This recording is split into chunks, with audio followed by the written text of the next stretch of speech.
اللہ الرحمن الرحیم فصل فی خیار الرؤیت، یہ فصل ہے خیار رؤیت کے بیان میں۔ صح شراء ما لم یرہ، صحیح ہے خریدنا اس چیز کو جس کو اس نے دیکھا نہ ہو، خلافاً للشافعی، بخلاف امام شافعی رحمۃ اللہ علیہ کے، ولمشتریہ الخیار عندہا، اور اس کے خریدنے والے کو خیار ہوگا اس کے وقت، عند الرؤیت یعنی رؤیت کے وقت، دیکھنے کے وقت، الی ان یوجد مبطلہ، یہاں تک کہ پایا جائے اس کو باطل کرنے والا، وَإِن رضی قبلہا، اگرچہ راضی ہو اس سے پہلے، اے رضی قبل الرؤیت یعنی راضی ہو دیکھنے سے پہلے، یکون لہ حق الفسخ، اس کے لیے ہوگا فسخ کا حق، اذا رآہ، جب اس کو دیکھے گا، لیکن لو فسخ قبل الرؤیت، لیکن اگر فسخ کر دیا رؤیت سے پہلے، ینفذ الفسخ، فسخ نافذ ہو جائے گا، بحکم انہ عقد غیر لازم، اس حکم کے ساتھ کہ وہ عقد غیر لازم ہے، حتی لا یجوز اجازتہ، حتیٰ کہ جائز نہیں ہوگا اس کو جائز قرار دینا، عند الرؤیت دیکھنے کے وقت۔ اندیکھی چیز کو خریدنا ہمارے نزدیک جائز ہے، امام شافعی رحمۃ اللہ علیہ کے نزدیک جائز نہیں ہے، اور اندیکھی چیز خریدی تو پھر دیکھنے کے وقت مشتری کو اختیار ہوگا، چاہے تو اس کو بیع کو پکا کر دے اور چاہے تو بیع کو ختم کر دے، اور یہ خیار رؤیت تب تک حاصل رہے گا جب تک کہ کوئی ایسی چیز نہ پائی جائے جو اس خیار رؤیت کو باطل کر دے۔ اگر دیکھنے سے پہلے اس نے کہہ دیا تھا کہ میں راضی ہوں، تب بھی جب دیکھے گا تو اس کو فسخ کا حق حاصل ہوگا، لیکن یہاں پر ایک وہم یہ ہوتا ہے کہ اگر دیکھنے سے پہلے اس نے بیع کو فسخ کر دیا، دیکھنے کے بعد اس کو پسند آ گئی تو شاید اب وہ بیع کی اجازت دے سکتا ہے، تو اس وہم کو لیکن لو سے دور کر دیا کہ اگر دیکھنے سے پہلے بیع کو فسخ کر دیا تھا تو یہ فسخ نافذ ہو جائے گا، بعد میں اس کی اجازت نہیں دے سکتا۔ وجہ اس کی یہ ہے کہ دیکھنے سے پہلے جو عقد ہوتا ہے، بیع ہوتی ہے، یہ عقد غیر لازم ہے، اور عقد غیر لازم کو فسخ تو کیا جا سکتا ہے، لہذا بعد میں اگر اس کو پسند آتی ہے تو پھر اس کی اجازت جائز نہیں ہوگی، اس کو بیع کو نافذ کرنا جائز نہیں ہوگا۔ تو یہاں تک بات یہ ہو گئی کہ بغیر دیکھے چیز کو خریدنا ہمارے نزدیک جائز ہے، امام شافعی رحمۃ اللہ علیہ فرماتے ہیں کہ جائز نہیں ہے، اور بغیر دیکھے چیز خریدی اور پھر اس کے بعد اس نے اس کو دیکھ لیا اور پسند اس نے دیکھ لیا، تو اب اس کو اگر پسند نہیں ہے تو اس بیع کو ختم کر سکتا ہے اور بیع کو نافذ بھی کر سکتا ہے، اور یہ خیار رؤیت تب تک حاصل رہے گا جب تک کہ کوئی ایسی چیز نہ پائی جائے جو اس خیار رؤیت کو باطل کر دے۔ وَإِن رَضِيَ قَبْلَهَا، اگر دیکھنے سے پہلے اس نے کہا تھا کہ میں اس بیع پر راضی ہوں گا، پھر دیکھنے کے بعد اس کو اگر پسند نہیں آتی تو اب بھی فسخ کر سکتا ہے۔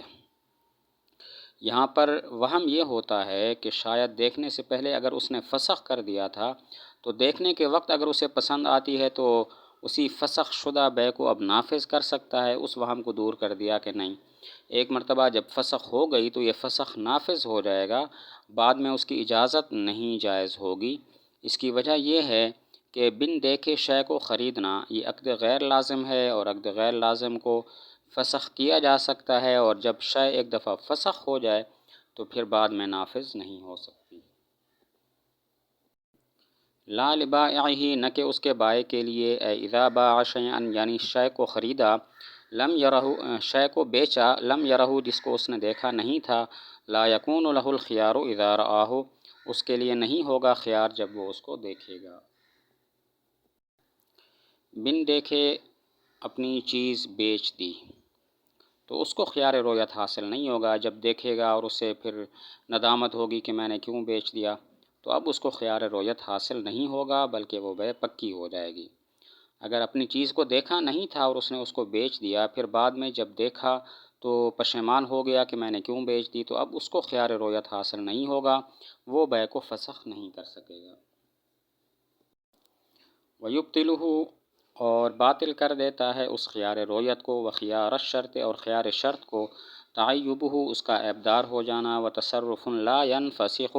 اور ایسا تصرف کرنا جو فسخ نہ ہوتا ہو، کالاعتاق والتدبیر، جیسے آزاد کرنا اور مدبر بنانا، او یوجب حقا لغیرہ، یا واجب کرتا ہو کسی دوسرے کے حق کو، کالبیع المطلق، جیسے بیع مطلق، اے بدون شرط الخیار یعنی شرط خیار کے بغیر، والرہن والاجازت قبل الرؤیت او بعدہا، اور رہن رکھوانا اور بے کو پکا کرنا رویت سے پہلے یا رویت کے بعد، ای ہذہ التصرفات یعنی یہ تصرفات تبطل خیار الرؤیت باطل کر دیتے ہیں خیار رویت کو، سواء کانت قبل الرؤیت او بعدها برابر ہے وہ رویت سے پہلے ہوں یا رویت کے بعد ہوں۔ یہ لفظ والاجارت ہے، والاجارت اور اجارے پر دینا، قبل الرؤیت او بعدها رویت سے پہلے یا رویت کے بعد، ای ہذہ التصرفات یعنی یہ تصرفات تبطل خیار الرؤیت باطل کر دیتے ہیں خیار رویت کو، سواء کانت قبل الرؤیت او بعدها برابر ہے کہ وہ رویت سے پہلے ہوں یا رویت کے بعد ہوں۔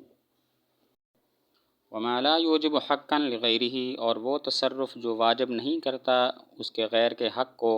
کالبیع بالخیار جیسا کہ خیار کے ساتھ بیع کرنا، والمساومۃ اور بھاؤ لگانا، والہبۃ بلا تسلیم اور بغیر سپردگی کے ہبہ کر دینا، یبطل بعدها باطل کر دیتا ہے یہ تصرف اس کے بعد، لا قبلها نہ کہ اس سے پہلے،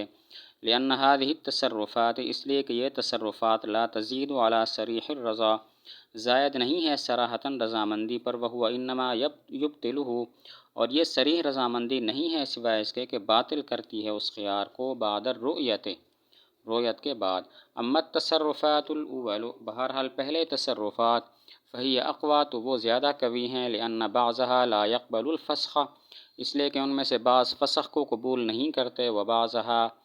اوجب حقا لغیرہ اور ان میں سے بعض واجب کرتے ہیں اس کے غیر کے حق کو، فلا یمکن ابطالہ پس ممکن نہیں ہے اس کو باطل کرنا۔ ویبطلہ وہ تصرفات وہ کام بیان کرتے ہیں جن کی وجہ سے خیار رویت اور خیار شرط باطل ہو جاتا ہے۔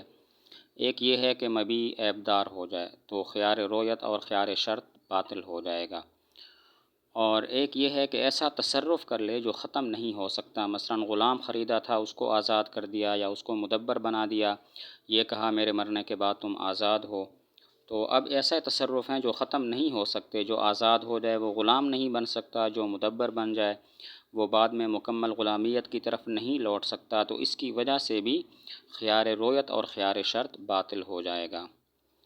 وہ امور بیان کرتے ہیں جن کی وجہ سے خیار رویت اور خیار شرط باطل ہو جاتا ہے۔ ایک یہ ہے کہ مبیع عیبدار ہو جائے تو خیار رویت اور خیار شرط باطل ہو جائیں گے۔ دوسرا یہ ہے کہ ایسا تصرف کر لے جو ختم نہیں ہو سکتا، مثلا غلام خریدا بغیر دیکھے یا خیار شرط کے ساتھ، پھر اس کو آزاد کر دیا یا اس کو مدبر بنا دیا، تو اب یہ ایسا تصرف ہے کہ جو ختم نہیں ہو سکتا، جو آزاد ہو جائے وہ غلام نہیں بن سکتا، جو مدبر بن جائے وہ دوبارہ مکمل غلامیت کی طرف نہیں لوٹ سکتا، تو اب اس کی وجہ سے بھی خیار رویت اور خیار شرط باطل ہو جائے گا۔ او یوجب حقا لغیرہ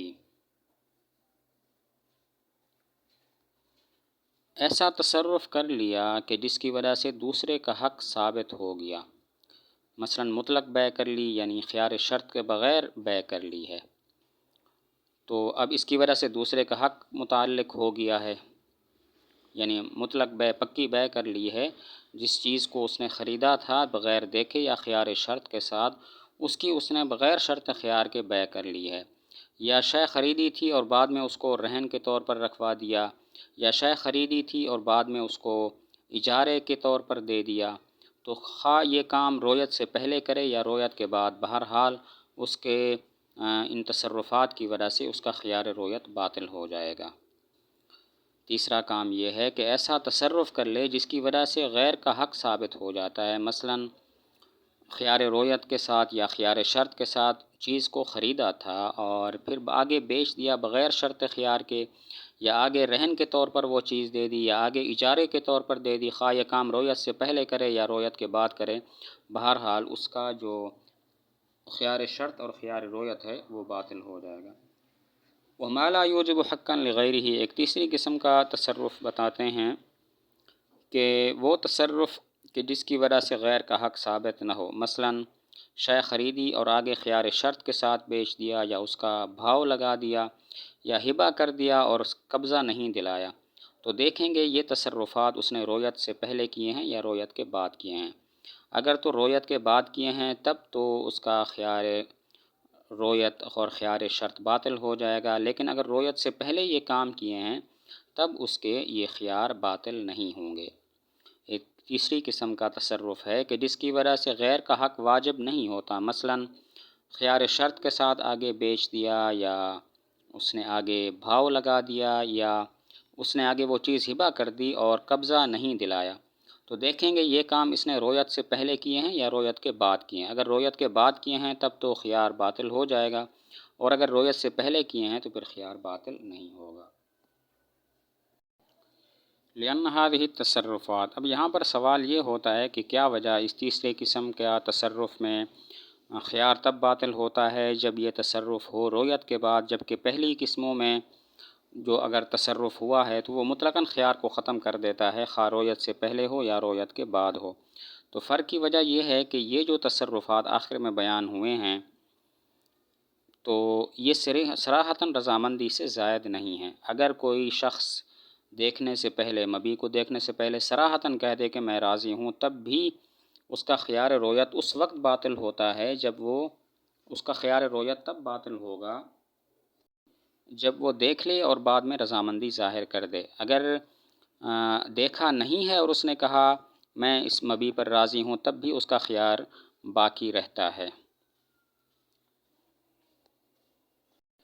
تو اس قسم کے جو تصرفات ہیں وہ اس صراحتاً رضامندی سے زیادہ قوی تو نہیں ہیں۔ جب صراحتاً رضامندی میں خیار تب باطل ہوتا ہے جبکہ رویت کے بعد وہ کہہ دے کہ میں راضی ہوں، رویت سے پہلے باطل نہیں ہوتا، تو یہ تصرفات بھی خیار کو تب باطل کریں گے جبکہ اس نے یہ تصرفات کیے ہوں رویت کے بعد، نہ کہ اس سے پہلے۔ اور جو پہلی قسموں کے تصرف تھے وہ ایسے ہیں کہ بہت زیادہ قوی ہیں، کیونکہ بعض تو ایسے تھے جو فسخ کو قبول نہیں کرتے، جیسا کہ غلام کو آزاد کر دینا یا مدبر بنا دینا، یا بعض ایسے تھے جو غیر کے حق کو واجب کرتے تھے، جیسا کہ رہن کے طور پر رکھوا دینا۔ تو اب یہ دونوں قسموں کے تصرفات ایسے تھے کہ جن کو باطل کرنا ممکن نہیں ہے۔ جب ان کو باطل کرنا ممکن نہیں ہے تو ان تصرفات کی وجہ سے خیار رویت مطلقاً باطل ہو جائے گا، خواہ اس نے یہ تصرفات کیے ہوں رویت سے پہلے یا رویت کے بعد۔ یہاں پر سوال یہ تھا کہ کیا وجہ اس تیسری قسم کا تصرف کیا تو خیار تب باطل ہوگا جب یہ تصرف کرے رویت کے بعد، اور پہلی قسموں کے تصرف مطلقاً خیار کو باطل کر دیتے ہیں، خواہ اس نے رویت سے پہلے یہ تصرفات کیے ہوں یا رویت کے بعد۔ تو اس کی وجہ یہ ہے کہ یہ جو تیسری قسم کا تصرف ہے، مثلا خیار کے ساتھ بیچ دینا، بھاؤ لگانا وغیرہ، یہ صراحتاً رضامندی سے زائد نہیں ہے۔ اگر دیکھنے سے پہلے، مبی دیکھنے سے پہلے صراحتاً رضامندی ظاہر کر دے کہ میں مبی پر راضی ہوں، تب بھی اس کا خیار باطل نہیں ہوتا۔ باطل تب ہوگا جبکہ رویت کے بعد کہے کہ میں راضی ہوں۔ تو یہ تصرفات صراحتاً رضامندی سے زیادہ قوی تو نہیں ہیں۔ جب صراحتاً رضامندی میں خیار تب باطل ہوتا ہے جبکہ رویت کے بعد صراحتاً رضامندی ہو، تو ان تصرفات میں بھی خیار تب باطل ہوگا جبکہ یہ تصرفات رویت کے بعد ہوں، بخلاف پہلی قسموں کے تصرف کے وہ زیادہ قوی ہیں۔ کچھ تو فسخ کو قبول نہیں کرتے تھے، جیسا کہ غلام کو آزاد کرنا، مدبر بنانا، اور کچھ ایسے تھے کہ جو غیر کے حق کو واجب کرتے تھے، جیسا کہ رہن کے طور پر رکھوا دینا، کہ اس میں مرتہن کا حق متعلق ہوتا ہے۔ تو یہ دونوں قسموں کے تصرف ایسے ہیں جو باطل ہونے کو قبول نہیں کرتے، جن کو باطل کرنا ممکن نہیں ہے۔ اسی وجہ سے ان تصرفات کی وجہ سے مطلقاً خیار باطل ہو جائے گا، خواہ یہ تصرفات رویت سے پہلے کیے ہوں یا رویت کے بعد کیے ہوں۔